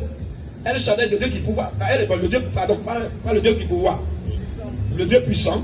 Et quand on dit aussi, comme on l'appelle, Jéhovah Jireh, voilà. Dieu qui pouvoir. Tout ça, ce sont les attributs. Même Éternel, c'est un attribut. C'est-à-dire qu'il n'a pas commencé le jour, il n'a pas fait de vie. C'est un attribut. Ce que tu viens de dire là, le nom de Dieu n'a nulle part. Donc Dieu, son nom est là, lui il a donné sa parole pour qu'on écrive. Donc Dieu a fait erreur de donner son nom. Et c'est les hommes là qui vont dire non, si on dit ça, ça va s'appliquer, on n'a qu'à échanger. C'est quoi ça? Isaïe 52:6. Oui. C'est pourquoi. C'est pourquoi. Mon peuple. Ça c'est après ton exode là. Hein. Ça c'est Isaïe, après exode. Vas-y, exode là, c'est le deuxième livre de la Bible. Vas-y frère. C'est pourquoi. C'est pourquoi. Mon peuple connaîtra mon nom. Mon peuple connaîtra mon nom. Or, exode où tu dis ton nom a été révélé là, est venu avant Isaïe. Alors, si le nom était déjà révélé que c'était pour lui là-bas, mais on n'avait pas dit mon peuple connaîtra encore mon nom. Quel nom encore il met au futur qui n'est pas encore connu? Tu vois? Donc, il ne faut pas confondre attribut avec le nom de Dieu. Dieu a plusieurs attributs, plusieurs titres. Il a un seul nom. Même toi au quartier, il y a des gens qui peuvent t'appeler vieux père, vieux mogor, grand frère. Tout ça, c'est des attributs qui te reviennent. Mais tu as un seul nom à toi. Il ne faut pas attribuer de nom, tu ne peux pas faire ça. Donc, on va t'aider. Hein? Voilà, vous voyez, le temps est très avancé. On va t'aider rapidement. On va t'emmener déjà. Alors, je t'ai posé la question là pour mieux t'aider. Quand il a dit, quand tu dis premier là, c'est Dieu là. Il t'a demandé, mais Dieu, c'est Dieu qui te dit premier là. Quel est son nom?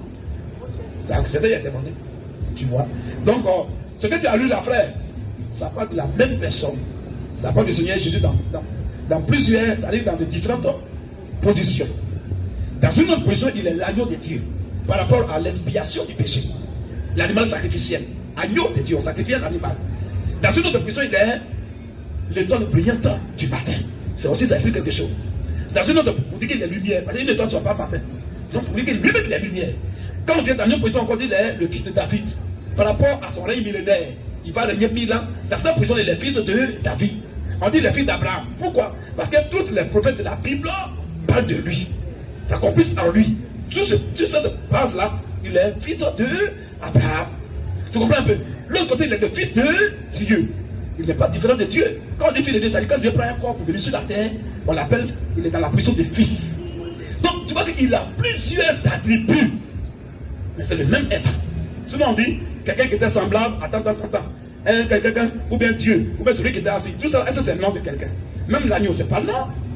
Le lion de la tribu de Judas, c'est pas là. Tout ça, ce sont ses attributs qui reviennent à lui seul. Son nom, c'est Jésus. Tu vois un peu. Donc, c'est la même personne que tu vois là, mais dans de différentes positions. Jacques Esaïe il a vu Dieu. Il dit, j'ai vu Dieu assis sur un trône élevé. Et les pans de sa robe remplissaient le temps. Il a vu Dieu dans une autre position. Ça veut dire qu'il y a quelqu'un qui doit mourir, Dieu va frapper. Il y a un jugement. Comme les gens sont au tribunal, les juges là, tu vois qu'ils ont porté leur habit là. Mais quand ils quittent là, ils enlèvent. Quand tu es dans une position de jugement, on le voit tant que quelqu'un qui a porté le robe, dont les pans remplissent le temps. Tout ça, c'est des positions Éclairage qui reviennent à un seul être. Pédagogue Tu vois spirituel. un peu, aussi même le fils de l'homme. C'est-à-dire que Dieu est dans la position de prophète. Il a plusieurs positions, mais son nom c'est Jésus. Amen. La Bible dit que dans le ciel, sur la terre, en dessous de terre, il n'y a pas un autre nom qui a été donné parmi les hommes par lequel on va être transformé en dehors de Jésus-Christ. Donc c'est son nom qui est là. Maintenant, il faut remarquer que ça va te troubler. Dieu a toujours fait ça. Le fait qu'il soit là, on dit quelqu'un de semblable à un fils de l'homme. Quelque part on dit non, l'agneau de Dieu. Quelque part on dit non, un agneau immolé. Tout ça là, c'est des positions. Pour l'heure, pendant que nous sommes là, la grâce est encore dans les nations. Il est dans la position de l'agneau de Dieu. Il est comme un agneau immolé. Pourquoi? Par rapport à son sang. Mais le même là, quand ça va finir, tu vas voir qu'il va changer directement. La Bible dit, dans l'Apocalypse, que le trône de grâce va devenir directement trône de jugement, de colère. Du coup, ça sera un trône blanc. Pourquoi blanc? Parce qu'il n'y a plus le sang, il n'y a plus la grâce. Donc, c'est des images. Tu vois un peu? Alors, pour dire qu'il faut rester serein, je vais te montrer ça où lui-même Dieu fait comme s'il parlait à deux personnes, comme s'il s'agissait à deux dieux. Il a fait la même chose toujours dans l'Ancien Testament. Prends-moi ça un peu rapidement. Zacharie 3, verset 1er. Vas-y. Il m'a fait voir Josué. Il m'a fait voir Josué. Le souverain sacrificateur. Oui. Debout devant l'ange de l'Éternel. Debout devant l'ange de l'Éternel. Et Satan. Il ne faut pas être troublé. L'ange de l'Éternel, c'est l'Éternel lui-même dans une position angélique. Quand on dit l'ange de l'Éternel, c'est-à-dire que Dieu lui-même est dans la position angélique. On dit l'ange de l'Éternel. C'est la même personne. Continue un peu. Et Satan. Prépare-moi rapidement l'autre côté. Exode rapidement. Vas-y, Exode 3, vas-y. Et Satan. Et Satan. Qui se tenait à sa droite pour l'accuser. Qui se tenait à la droite de Josué pour l'accuser. Verset 2. Vas-y un peu. L'Éternel dit à Satan. L'Éternel, écoute bien les frères. Tu sais qu'il y a un seul Éternel là. L'Éternel dit à Satan. Oui. Que l'Éternel te réprime. Ça tu vois. Satan. Que l'Éternel te réprime. Que l'Éternel te réprime. L'Éternel dit à Satan. Satan est là. L'Éternel est là. Et il dit à Satan, que l'Éternel te réprime. Comme si l'Éternel parlait à un autre Éternel qui t'a réprimé Satan. Ça veut dire quoi? Ça veut dire, tu vois qu'on a l'impression de voir aussi trois personnes là. L'un de l'Éternel qui est à côté. Et puis l'Éternel qui est là. Et qui dit à Satan que l'Éternel te réprime. Il n'a pas dit que. Il ne pas dit Satan, il va te réprimer. Il n'a pas dit ça. Il dit que l'Éternel te. Pourquoi il dit que je vais te réprimer, mais que je te réprime? Mais dit que l'Éternel te. Comme s'il y avait l'un de l'Éternel à part, il y avait l'Éternel à part, et il y avait un autre Éternel qui va réprimer Satan. Question. C'est la même personne, dans des positions différentes. On appelle ça les différentes théophanies de Dieu. Cet enseignement, si tu es converti, quand tu as baptisé, tu auras droit à ça. Tu vois, c'est gratuit. Shalom, frère. Tu vois un peu. On va lire un autre verset, tu vas voir, et puis bon, je te donne la parole. Dernier passage, aujourd'hui, je vais lire. Exode 3, verset 1er. Pardon? Vas-y, oui. Très bien, prépare ça, vas-y. Moïse faisait perdre le troupeau de Jétro. Ça, je regarde d'abord ça, il va lire d'abord ça. Vas-y rapidement. Exode 3, verset 1er. Oui. Moïse. C'est ce verset que j'ai fermé un groupe de prédicateurs islamiques à Figayo, en plein débat. J'ai mis ça devant eux, ils ont lu, ils n'ont pas compris. J'ai fermé ça, débat était pour. Au final, on ne va pas loin. Vas-y. Moïse. Oui. Faisait perdre le troupeau de Jétro. Oui. Son beau-père. Son beau-père. Sacrificateur de mendiants. Oui. Il menait le troupeau derrière le désert. Et vint à la montagne de Dieu. Oui. À Horeb. Oui. L'ange de l'Éternel. Tu vois mon frère. L'ange de l'Éternel lui apparut dans une flamme de feu. Donc dans le feu, dans le buisson là, c'était l'ange de l'Éternel qui était dedans. On dit c'est lui qui a apparu à Moïse dans une flamme de feu. L'ange de l'Éternel, hein, continue. Au milieu d'un buisson. Voilà, au milieu d'un buisson. Donc il est là-bas dans le feu. Oui. Moïse regarda. Moïse a commencé à regarder. Et voici. Le buisson était tout en feu. Le buisson était en feu. Et le buisson. Mais le buisson ne se consumait point. Et il y a feu, mais ça, les feuilles sont toujours fraîches, mais oh, il y a feu. Donc Moïse dit, mais c'est quoi ça? Moïse dit, je veux me détourner pour voir. Je veux me détourner pour voir. Quelle est cette grande vision? Bon, quelle est cette grande vision? Et pourquoi? Et pourquoi même le buisson ne se consume point? Et en feu, mais ça ne brûle pas. Ça ne se consume pas. Pourquoi? L'Éternel vit. L'Éternel qui? L'Éternel. Frère, qui était dans le feu tout à l'heure? On dit l'ange de l'Éternel, non? Il était dans le feu, mais on dit quoi? L'Éternel. On dit il y avait l'ange de l'Éternel dans le feu. Mais là, quand il voulait se détourner, la Bible dit quoi? L'Éternel. L'Éternel vit qui se détournait pour voir. Vit qui se détournait pour voir. Et Dieu l'appela. Et qui? Et Dieu. Donc, l'ange de l'Éternel, Dieu. Comme s'il y avait trois personnes. Question. Oh, c'est la même personne. Donc, il ne faut pas que ça va se troubler. Voilà, c'est les images dans la Bible, comme voilà, parabole, pour que Dieu, par sa grâce, il donne l'esprit à ses enfants, pour qu'on décode ça. Je nous a dit que c'est à nous que cela a été donné, pour comprendre les choses de Dieu. Tu vois un peu. Donc, c'est la même personne en fait. Voilà pourquoi tu vas voir que Jésus, il est avocat. Tu sais qu'il est avocat. Ah, comment il est avocat? Ah, puis, il est l'agneau de Dieu pour le sacrifice, et puis encore il est juge. Le même individu. À quel moment il est juge, à quel moment il est avocat, et à quel moment il est l'agneau. Tu vois, le même individu. Donc, il ne faut pas que ça va te troubler. 2 Timothée 4, verset 1er. Vas-y, on termine par ça, pour qu'ils comprennent mieux. Oui. Je t'en conjure. Mais là, le niveau intellectuel encore va intervenir. Oh, je ne vais plus le fatiguer. Bon, vas-y. Je t'en conjure. Je t'en conjure. Devant Dieu. Devant Dieu. Oui. Et devant Jésus-Christ. Avant de dire le verbe, tu bloques là. Virgule. On dit je t'en conjure devant Dieu et devant Jésus-Christ. Le et là, son analyse grammaticale, c'est quoi? Le et. L'addition. Addition. Oui, bien sûr. Donc, un caractère logique d'addition. Ça peut additionner deux choses, bien deux individus, bien deux, voilà. Donc, ça veut dire que si je dis devant quoi et devant rusophone, le verbe va être au pluriel, oui. Il y a deux personnes là. Oui, normalement, oui. Voilà, c'est comme ça. C'est comme ça, ça doit être fait, normalement. Maintenant, ici, on dit quoi? Je t'en conjure. Je t'en conjure. Devant Dieu. C'est pas où. Par exemple, on dit devant Dieu ou devant Jésus. Ça dit, c'est pas les deux, mais c'est l'un des deux. Mais quand on dit devant Dieu et, ça additionne déjà Dieu et Jésus. Le verbe doit forcément s'accorder au pluriel. Alors, je t'en conjure. Je t'en conjure. Devant Dieu. Devant d'une part Dieu et devant Jésus-Christ. Et d'autre part devant Jésus-Christ. Virgule. Qui doit. D-O-I-T.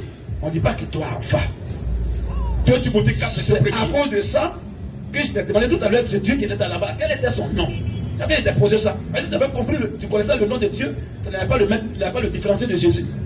Tu vois un peu? Donc tu vois déjà que devant Dieu et devant Jésus-Christ, qui on dit qui doit. On n'a pas dit qu'il doit avoir, mais qui doit. Pourquoi on dit et? On additionne et on dit qu'il doit. Le verbe on sait pourquoi. Continue même un peu. Qui doit juger les vivants oui. et les morts. Vas-y un peu. Et au nom de son apparition. On doit dire de leur apparition. Alors on a additionné deux individus là. Dieu apparaît, Jésus apparaît. On dit devant Dieu et devant Jésus-Christ. Et on dit son apparition. Et encore. Et au nom de son apparition. De son apparition. Et de son royaume. De son royaume. Frère, tu comprends maintenant? Oui, un peu, oui. Pourquoi on a dit Dieu et Jésus, et puis on dit qu'il doit? Excusez-moi, je peux avoir la référence, s'il vous plaît. 2 Timothée 4, premier. 2 Timothée, il y a 1 Timothée, 2 Timothée 4, 1. Premier. C'est en conjure devant Dieu et devant Jésus-Christ, c'est-à-dire qu'il doit juger les vivants et les morts au nom de son apparition et de son royaume. D'accord. Merci bien. Pourquoi on dit qu'il doit?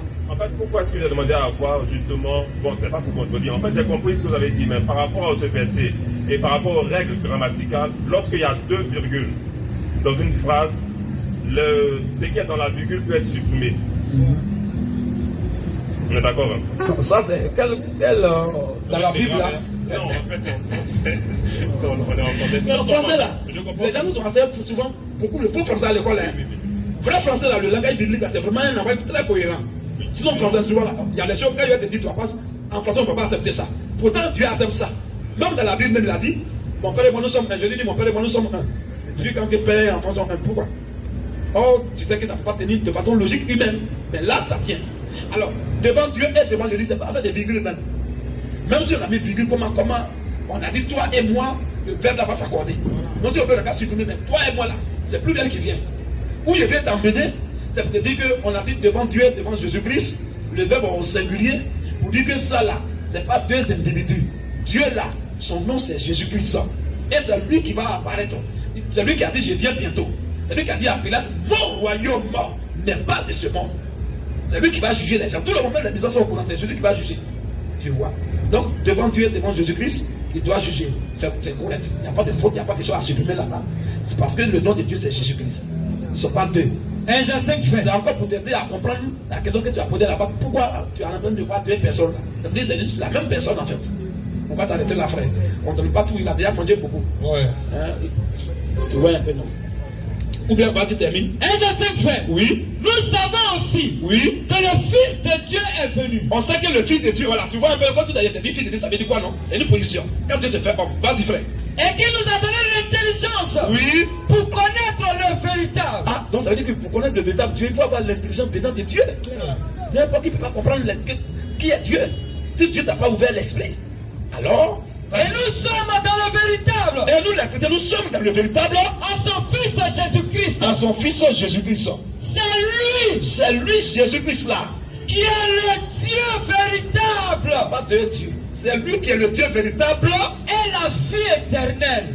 Frère, tu as compris? Oui. Donc il y a un seul Dieu, son nom c'est Jésus-Christ. Amen. Shalom, frère. Shalom. Pétaco spirituel. C'est bon? Oui, c'est bon. C'est bien sucré maintenant? Ok, merci. Bon. Avec les explications, on comprend bien. Merci. Merci. On acclame le Seigneur. Je ne connais pas elle. Je ne connais pas elle. Je ne connais pas elle. Mais non, c'est bon. Il y a une personne qui a dit pour appuyer encore. Ça en fait, regardez ça pour aller. Ismaël Akara. C'est bon. Information. Information urgente. Shalom à tous. Une cotisation de 100 €, soit 65 000 francs CFA par personne est lancée pour l'achat d'un lieu de prière. De ce fait, tous ceux qui désirent nous venir en aide sont priés de contacter le numéro suivant: plus 225 07 77 23 76 51. Merci pour votre participation et que Dieu vous bénisse. Ton frère, tu ne connais pas ça que moi.